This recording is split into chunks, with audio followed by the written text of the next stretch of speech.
Hello 1150 students. So this is the first of our videos for the spring 2020 semester where we're going to finish off the semester through a series of shorter YouTube videos. So the focus now is on assignment 11. So for test 3, we've already considered the two subproof rules, CP and IP. That's going to be 50% of test 3. We've also considered assignment 10, where we went through various symbolizations in predicate logic. Now we're just going to add one more twist. And what this is called is relational predicate logic. Just to get back to where we left off in assignment 10, instead of having capital letters stand for single sentences, we've now split simple sentences into two parts, the subject and the predicate. The predicate is represented with a capital letter, the subject with a small letter. So we start off with a simple example. Rx might stand for X is rich. So we might decide to put the name of a specific individual in that slot. Annam is rich. We might decide to quantify over that single slot with an existential quantifier. There's at least one X such that X is rich. We might decide to quantify over that sentence and another sentence that we put into a conditional and apply a universal quantifier to. All X are such that if X is rich, then X is famous. Okay, now what we're going to do is make things a little wider. We're going to allow ourselves to describe a whole range of different relations. So we'll start with this first one where we've got a capital letter paired not with one lowercase letter, but with two lowercase letters. So capital R, X, Y will stand for X is richer than Y. So this is an example of what's called a two-place relation. So capital R is being used to signify a two-place relation of being richer than that holds between X and Y.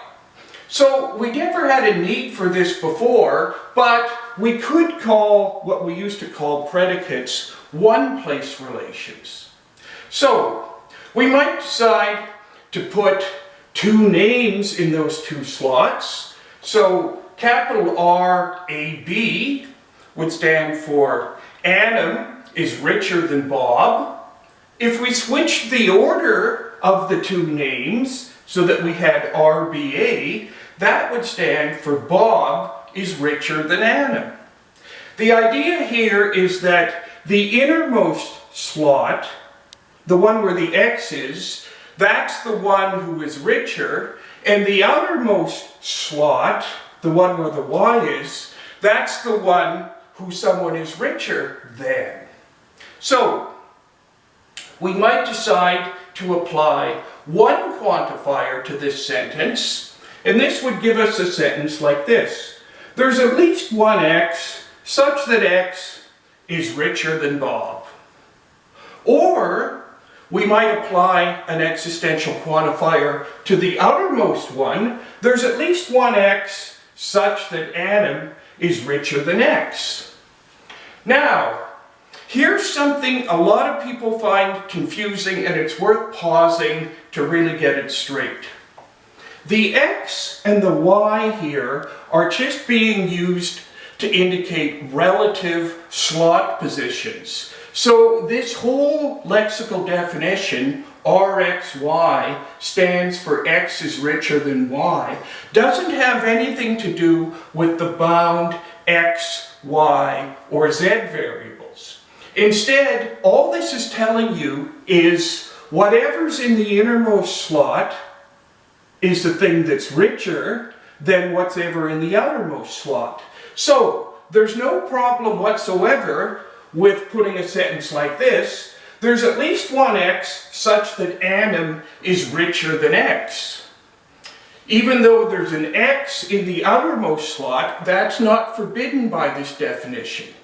What's being maintained here is just that Adam is richer than at least one x. Now, here's a situation we haven't seen before.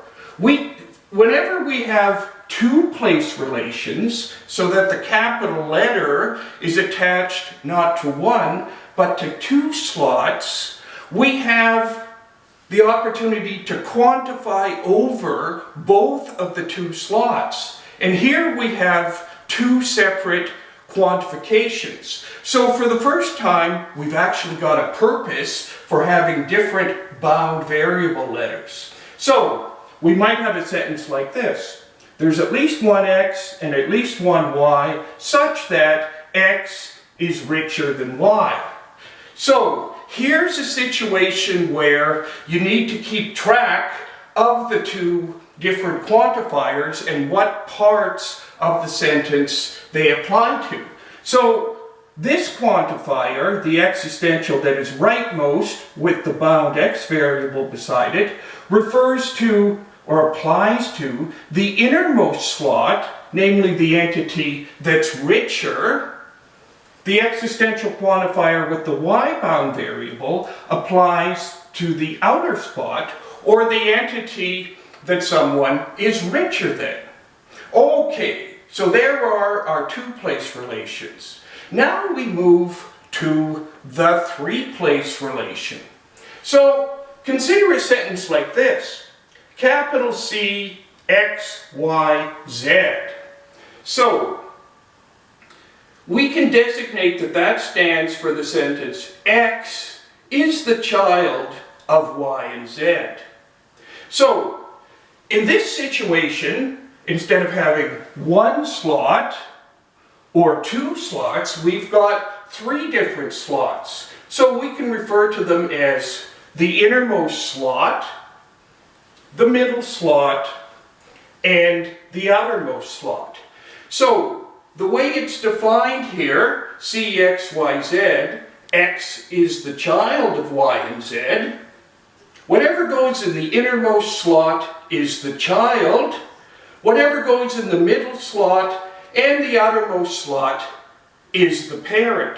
So this is a situation where it's very important which individual goes in the innermost slot, because that's going to be the child. But as far as these two slots, and this isn't always the case, they're not ordered. Either parent can go in either slot. So we can have a sentence such as, Adam is the child of Harpreet and Manmeet. That's fine. We could just as well, though, have a sentence, Adam is the child of Manmeet and Harpreet. Both of these indicate exactly the same thing, because the middle and outer slots aren't ordered. We'll see some examples, though, where all three of the slots are ordered. For now, though, we could put one quantifier on this, applying to the child, and say there's at least one x such that x is the child of Harpreet and Manmeet. We could just as well say there's at least one x such that x is the child of Manmeet and Harpreet. In this case, these would be making the exact same claim. Now, we could also, if we chose to, apply two quantifiers to this three-place relation, so that we have a sentence, there's at least one x and at least one y, such that x is the child of Y and Harpreet. Or we could apply three quantifiers. So here's the first time that there's a purpose for having an x-bound variable, a y-bound variable, and a z-bound variable. Because in this simple sentence, where capital C stands for a three-place relation, there's three separate quantifications going on, but as long as we have different bound variables for each of the quantifications, we can straightforwardly keep track of the situation. So this one says there's at least one x, and at least one y, and at least one z, such that x is the child of y and z. And in this situation, we might decide to make a somewhat different claim where we put a universal quantifier in the innermost slot, so that we have all x are such that there exists a y and there exists a z, such that x is the child of y and z. More colloquially, we might say everyone is the child of some parents, something like that. Okay, so that is the basic new situation that we're introducing here. So in the abstract, it's not super complicated. There's more to it than that. I'll just mention in passing that theoretically speaking, we could go on to have 4-place relations, 5-place relations, and so on. But for the purposes of 1150 basic logic, we're not going to need anything more than just good old 1-place relations, 2-place relations, and 3-place relations. Apparently, if you study quantum physics, there are complicated relations between 11 different subatomic particles where what's going on with any one of them is going to have an effect regarding what's going on with the others. So you might have an 11-place relation. You might want to be quantifying over that. We don't have to worry about such complexities. All we're concerned about is 1-place, 2-place, and 3-place relations. Okay, now that we've got that under our belt, and here's the good thing with the video, you can feel free to rewind and run that as many times as you want. I'm going to begin by answering every 4th question on assignment 11. So you might want to pause the video and get a hard copy, or you might want to just link to the site, the Moodle site, so that you can see the questions. So, we start off, the first question says, nothing stands to the left of itself. And we've got a single 2-place predicate, LXY. X stands to the left of Y. Now, what we've got here is an example of what's called a reflexive relation. Maybe you can remember in English learning about a reflexive verb. Here's the situation. Some sentences have both a subject and an object. An example, Jill washes her car. In that situation, Jill is the subject of the sentence and the car is the object. Jill is the actor and the car is the thing being acted upon. But when you have a reflexive verb or reflexive relation, you've got a situation where X is acting upon themselves. So instead of Jill washes her car, we might say Jill washes herself. There, Jill is both the subject and the object of the sentence. Jill is both the entity acting and the entity being acted upon. So, here we've got a situation in logic of a reflexive relation. Actually, the negation of a reflexive relation. Nothing stands to the left of itself. So, what we want to put is X stands to the left of something. And since it's nothing,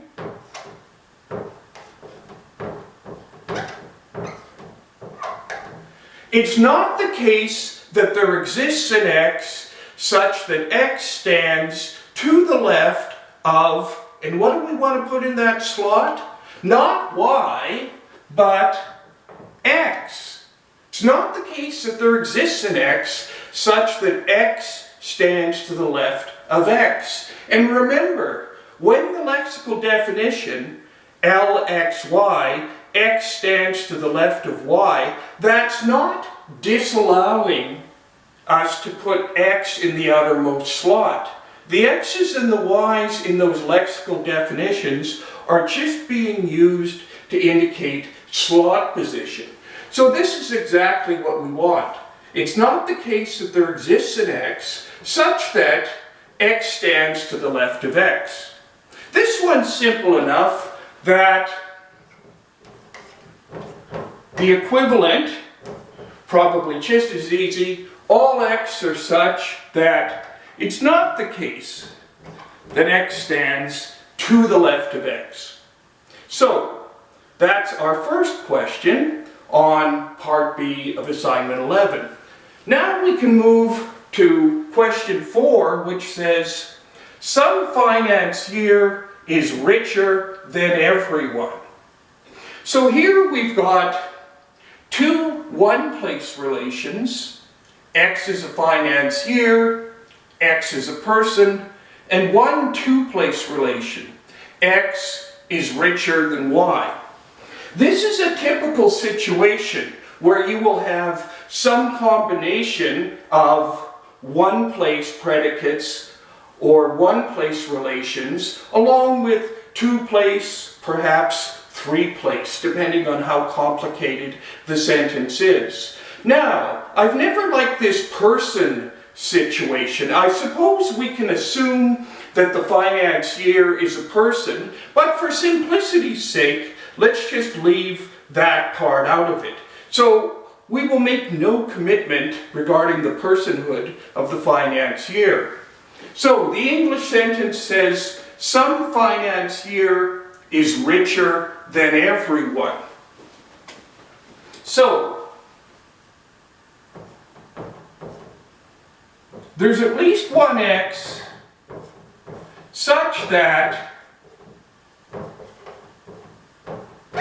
x is a financier, and notice, once again, the conjunction, or ampersand, is going to go with the existential quantifier. There's no rule necessitating that, but it's not coincidence that the most common pairings are the conjunction with the existential quantifier and the horseshoe or conditional with the universal quantifier. So there's at least one x such that x is a financier, and so what does the rest of the English sentence say?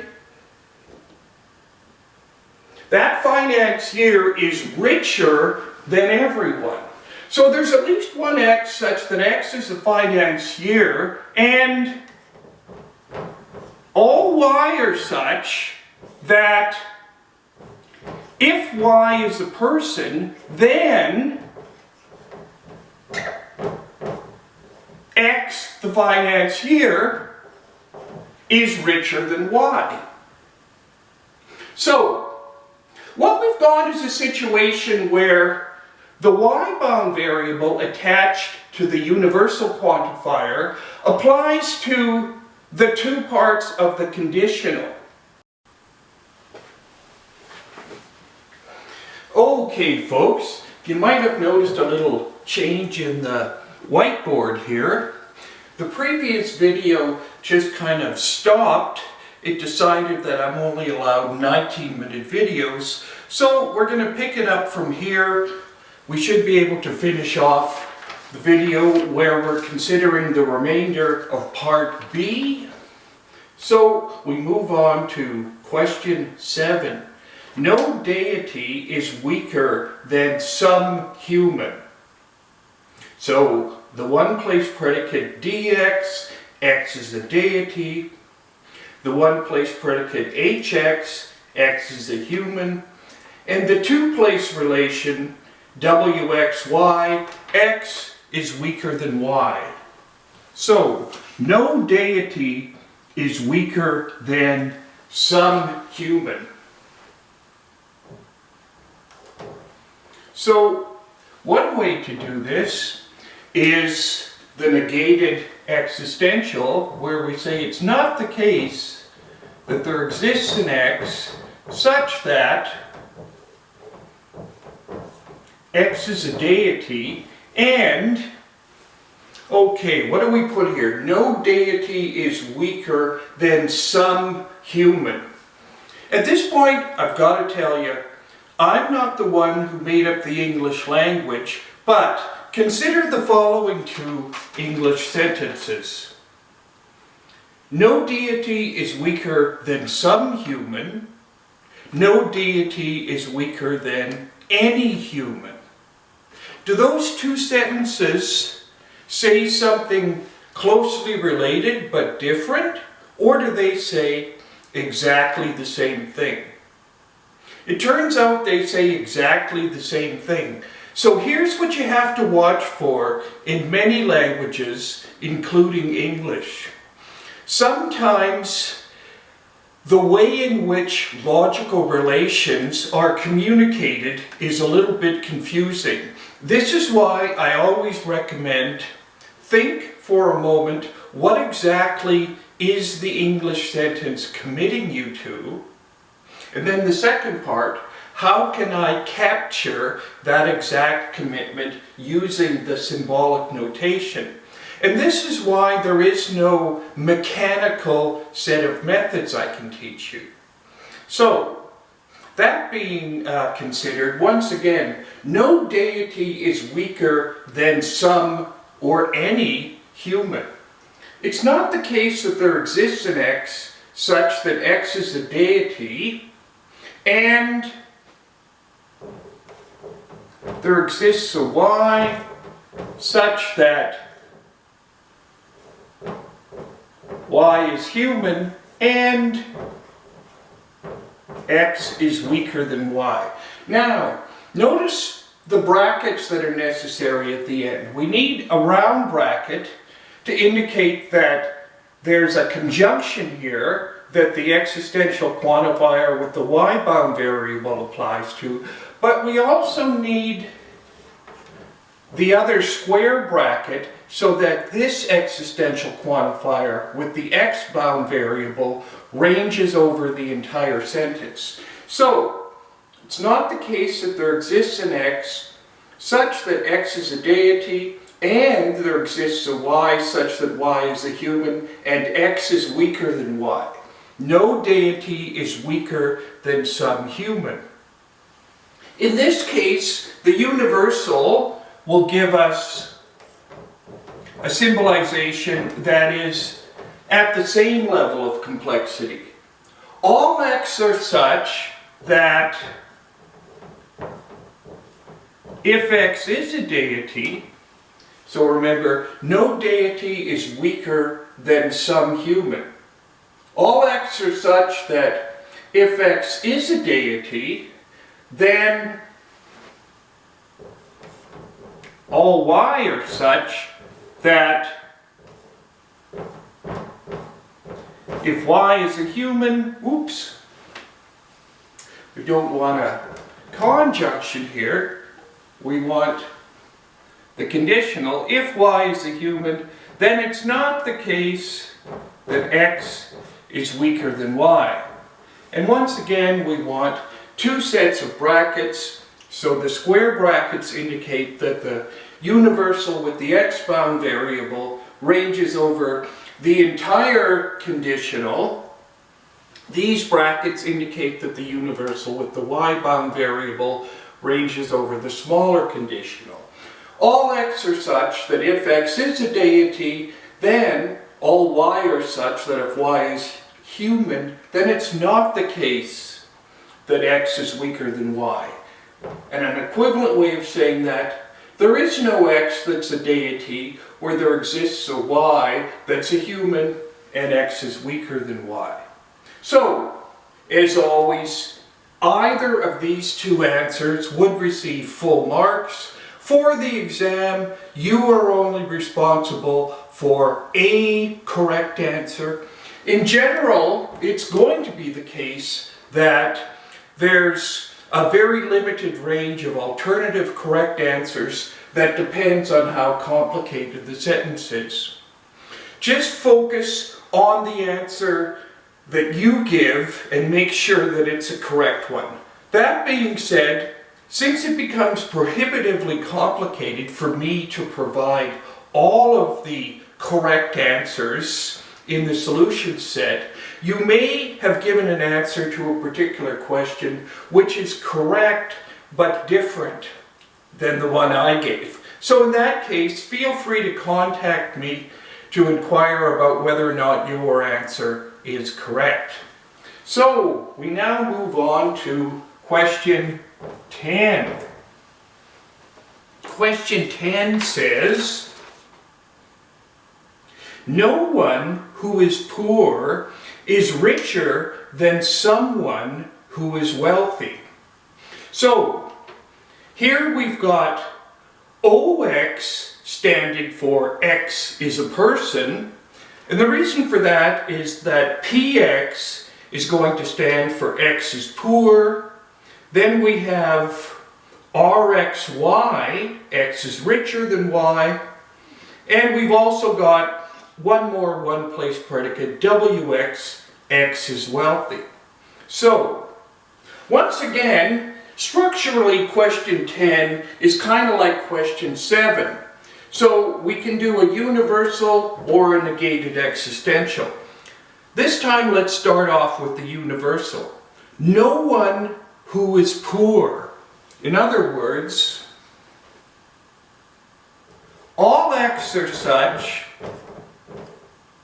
that if X is a person,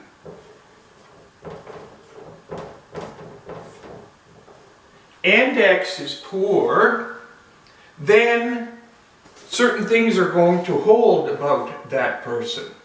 No one who is poor is richer than someone who is wealthy. So, all X are such that if X is a person and X is poor, then all Y are such that if X is a person and, sorry, not X is a person,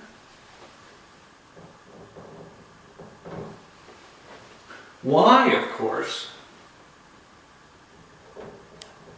So, all X are such that if X is a person and poor, then all Y are such that if Y is a person and wealthy, oops, we're running out of room. What should I do here? I will start again.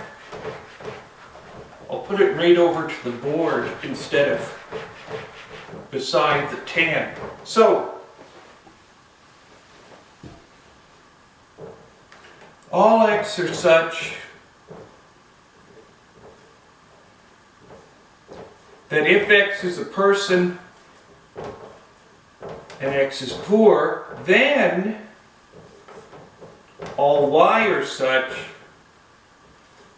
that if Y is a person and Y is wealthy, okay, so here comes the part where we put it all together. No person, how does the English sentence go again exactly? No one who is poor is richer than someone who is wealthy. Everyone who is poor is such that everyone who is rich, it's not the case that,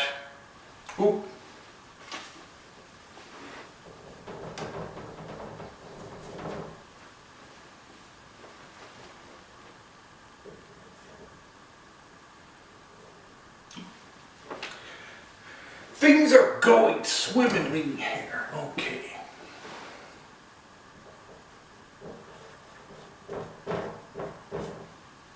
Okay.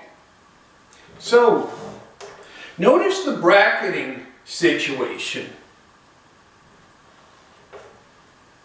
I'll do it this way. So, all x are such that if x is poor, x is a person and poor, then all y are such that if y is a person and wealthy, then it's not the case that x, the person who is poor, is richer than y, the person who is wealthy. So, that's what we want for the English sentence. Notice these two square brackets are there so that the universal with the x bound variable ranges over the entire sentence. These two brackets are there not only to preserve binary structure in the sentence, but also to indicate that the universal with the y-bound variable ranges over the entire conditional. Then a couple of more sets of brackets to indicate the conjunctions that are antecedents. Okay, so we could also symbolize 10. No one who is poor is richer than someone who is wealthy, in parallel fashion to 7 here as a negated existential. So we would have, it's not the case that there exists an x such that x is a person and x is poor and there exists a y such that y is a person and y is wealthy and x is richer than y. Okay, now as far as the brackets go, we're going to need one square bracket to go with our initial one to indicate that the negated existential quantifier ranges over the entire thing. We're going to need another set of brackets again, both to indicate that the existential quantifier with the y-bound variable ranges over this conjunction, the one consisting of a smaller conjunction in the sentence, and we also need these brackets to preserve binary form. Okay, now we can move on to question 13. No mouse is mightier than himself, or itself. So, we've seen the negated reflexive relation in question number 1, which has now disappeared.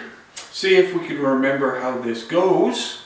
So, no mouse is mightier than itself. One way to do it, all x are such that if x is a mouse, then it's not the case that x is mightier than, and here's the key, x. So we've got a situation where we need the same bound variable in both slots. The equivalent existential, it's not the case that there exists an x such that x is a mouse and x is mightier than itself. Either of these indicates no mouse is mightier than itself. All right, we will finish off our consideration of part B with question 16. So I'll just note in passing that questions 18, 19, and 20 are a little more complicated. So we'll leave those for now and move on to part D in the next video, and we can pick up those last few in part B a little bit later on. All right, so we'll erase question 4 in order to give ourselves some space for question 16, which is actually a little bit easier. Every moviegoer admires Bogart. So we've got one-place predicate, MX, X is a moviegoer, two-place relation, AXY, X admires Y, and finally we've got the name of Bogart, that is Humphrey Bogart, an actor that lived a long, long time ago. I think he was dead before I was even born. So that's quite a while ago. So 16. One way of doing it, all X are such that if X is a moviegoer, then X admires, and here we put a name in that second slot, and for that reason, no other quantifier is necessary. All right, so here's our introduction to the first part of symbolizing in relational predicate logic. So, let's quickly review the situation.